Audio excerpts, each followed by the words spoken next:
Hello everyone, welcome to our channel লাহাস tutorial. আজকে যে বিষয়টি নিয়ে আলোচনা করব সেটা হচ্ছে made of versus made from. Okay, made of and made from দুটোর মানেই তো তৈরি হওয়া, মানে কিছু একটা জিনিস তৈরি হচ্ছে। তাহলে আমরা কি দেবো, মেড অফ দেবো না মেড ফ্রম দেবো? চলো আজকে জেনে নিই। আচ্ছা, ফার্স্টেই তোমাদের কিছু এক্সাম্পল দেখিয়ে দিই। ধরে নাও এই যে এটা কি, একটা চিজ স্লাইস। তোমরা বুঝতে পারছো কি জানি না, এটা একটা চিজ স্লাইস। এটা কি দিয়ে তৈরি? আমরা ইন জেনারেল আমরা জানি যে চিজ দুধ দিয়ে তৈরি হয়, কিন্তু এখানে কি আমরা দুধটা দেখতে পাচ্ছি? না, আমরা দেখতে পাচ্ছি না। আচ্ছা, এটা একটা ব্রেড। ব্রেড কি দিয়ে তৈরি হয়? ফ্লাওয়ার দিয়ে, ময়দা দিয়ে, আটা দিয়ে তৈরি হয়, কিন্তু আমরা এটা কি দেখতে পাচ্ছি এখানে? না, আমরা দেখতে পাচ্ছি না। এবার চলো, এই বটলটা দেখো। এই বটলটা কিসের তৈরি? প্লাস্টিকের। আমরা দেখতে পাচ্ছি? হ্যাঁ, আমরা দেখতে পাচ্ছি। এই পেনটা কি দিয়ে তৈরি? প্লাস্টিক দিয়ে। আমরা দেখতে পাচ্ছি। এই যে জিনিসটা আমরা কি দিয়ে তৈরি সেটা আমরা নিজের চোখে দেখতে পাচ্ছি, এটা হচ্ছে মেড অফ। আর যে জিনিসটা কি দিয়ে তৈরি আমরা দেখতে পাচ্ছি না বা বুঝতে পারছি না, এটা হচ্ছে মেড ফ্রম। চলো এবার একটু ডিটেলসে আলোচনা করা যাক। মেড ফ্রমকে আমি এইভাবে করছি যে এটা হচ্ছে একটা ফিজিক্যাল চেঞ্জ। Physical change. আর মেড ফ্রম হচ্ছে কেমিক্যাল চেঞ্জ।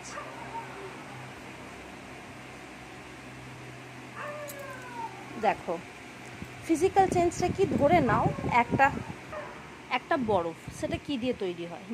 জল জমিয়ে বরফ হয়, আমরা প্রত্যেকেই জানি। আর সেই বরফটা যখন গলে যায় আবার সেটা জলে রিটার্ন হয়। এই যে জলটা জমে বরফ হচ্ছে, ফের বরফটা জমে কি তার অরিজিনাল ফিজিক্যাল ফর্মে ফিরে আসছে, সেটা হচ্ছে জল। এটাই হচ্ছে মেড অফ। আমরা যে জিনিসটা দিয়ে তৈরি হয়েছে সেটাকে আমরা ফেরত পেতে পারি। বুঝে গেল? যেমন এই প্লাস্টিকের এই বটলটা, আমরা যদি এটাকে স্ক্র্যাপ করি, ভেঙে দিই, গুঁড়ো গুঁড়ো করে দিই, তাহলে কি এটা প্লাস্টিকই থাকবে, আমরা ফের প্লাস্টিকই ফেরত পাবো। এটা হচ্ছে ফিজিক্যাল চেঞ্জ, আমরা এটা ফেরত পেতে পারি। এটা হচ্ছে মেড অফ। এবার আসছে মেড ফ্রম, কেমিক্যাল চেঞ্জ। এই যে ধরে নাও চিজটা, এটাকে আমরা এখন মেল্ট করলে কি দুধ পাবো? না, আমরা দুধ পাবো না। তাহলে এটা হচ্ছে ক্যান নট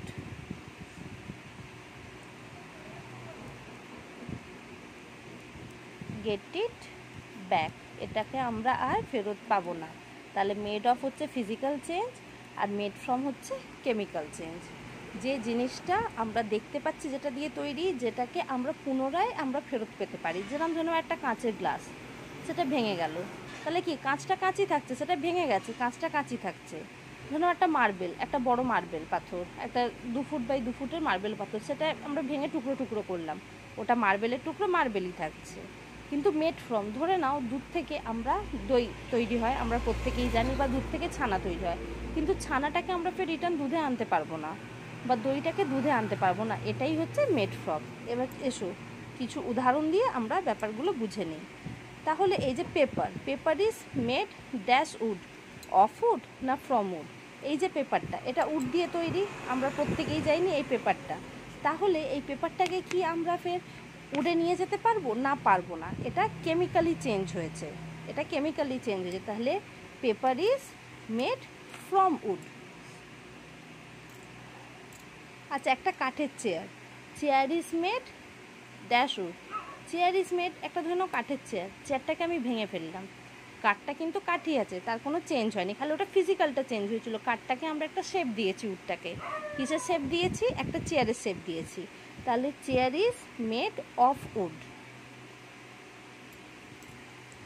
পুডিং, আমরা যে দুধ দিয়ে পুডিং তৈরি করে খাই, তাহলে pudding is made from milk, কারণ আমরা ফের ওটা দুধে চেঞ্জ করতে পারবো না। দ্য বাটার কি হবে? দুধ থেকে তো বাটার হয় জানি, এটা আমি কোশ্চেন মার্ক ছাড়লাম, তোমরা আমাকে কমেন্টে জানাবে। রিং, একটা ধরে নাও সোনার রিং, মেড ড্যাশ গোল্ড, কী থেকে তৈরি? ধরে নাও সোনার রিংটাকে যদি আমি গলিয়ে দিই, বা সোনার রিংটাকে ভেঙে অন্য কোনো জিনিস তৈরি করি, সোনাটা সোনাই থাকছে, সেটা কোনো চেঞ্জ হচ্ছে না। তাহলে ring is made of gold. আশা করি তোমরা বুঝতে পেরেছো, ব্যাপারটা ক্লিয়ার হয়েছে। এবারে এসো, এবার পরের টপিকে যাই, trust versus believe. Trust versus believe, এটা কি দুটোর মানেই তো এক, তাহলে আমরা কি বলবো, ট্রাস্ট বলবো না বিলিভ বলবো? কিন্তু এই ট্রাস্ট আর বিলিভের মধ্যে আকাশ পাতাল পার্থক্য আছে। দেখো এখানে একটা আমি ডেফিনেশন দিয়েছি, trust is a feeling of reliance and confidence in someone. তাহলে ট্রাস্টটা কি, একজনের প্রতি আত্মবিশ্বাস বা নির্ভরতা। আর believe relates to accepting something as true. তাহলে তফাৎটা কি, সহজ ভাষায় বলছি, ধরে নাও তোমার সামনে যে মানুষটা আছে সেই মানুষটার ওপর তুমি বিশ্বাস করো, এইটা হচ্ছে ট্রাস্ট। আর ধরে নাও মানুষটা একটা কোনো কথা বলছে, সেটার ওপরে তুমি বিশ্বাস করছো, সেটা হচ্ছে বিলিভ। দুটোর মধ্যে তফাৎ আছে। ট্রাস্ট টিপিক্যালি বিল্ড হয় থ্রু পাস্ট এক্সপিরিয়েন্সেস। ধরে নাও একটা বাচ্চাকে দেখবে যখন কোনো বাবা মা বা কোনো গার্জেন, কোনো পেরেন্টস হাওয়ায় থ্রো করে, তখন ওই পেরেন্টসটার ওপর বাচ্চাটার ভরসা থাকে, একটা নির্ভরতার জায়গা থাকে যে আমাকে পড়তে দেবে না, এটা হচ্ছে ট্রাস্ট। ধরে নাও আমি তোমাকে একটা কথা বললাম যে জানো কাল রাতে শাহরুখ খান আমার ঘরে এসেছিলো মিট করতে, কিন্তু আমি ওয়াশরুমে ছিলাম যে কারণে দেখা হয়নি। তুমি আমাকে বিলিভ করো, বিলিভ মি। আর এবার তুমি বিলিভ করতেও পারো, নাও করতে পারো, তুমি বলবে ইয়েস আই বিলিভ ইউ। আমার এই যে কথায় বিশ্বাস করা, ট্রাস্ট হচ্ছে নির্ভরতা। একটা তুমি মানুষকে দেখছো, তুমি জানো যে তুমি কখনো বিপদে পড়লে বা অসহায় হলে মানুষটা তোমাকে সাহায্য করবে, সেই বিশ্বাসটা হচ্ছে ট্রাস্ট।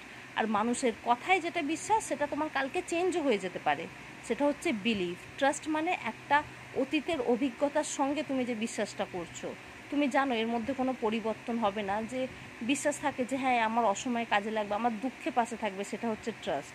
আর বিলিভটা হচ্ছে যেটা তুমি কথায় বিশ্বাস করো। এই যে আমি তোমাদের এখন এই পড়াচ্ছি, এই যে বলছি এই তফাৎটা, এই যে আমার কথাটায় বিশ্বাস করছো, এটা হচ্ছে বিলিভ। বিশ্বাস করছো তো? আমাকে কমেন্টে তোমরা জানিও। ঠিক আছে, পরে একদিন কালকে অন্য ভিডিও নিয়ে আসছি। ততক্ষণ টেক কেয়ার, বাই বাই। আর প্লিজ সাবস্ক্রাইব করতে ভুলো না, আর বন্ধুদের সঙ্গে শেয়ার করো। And keep learning. বাই।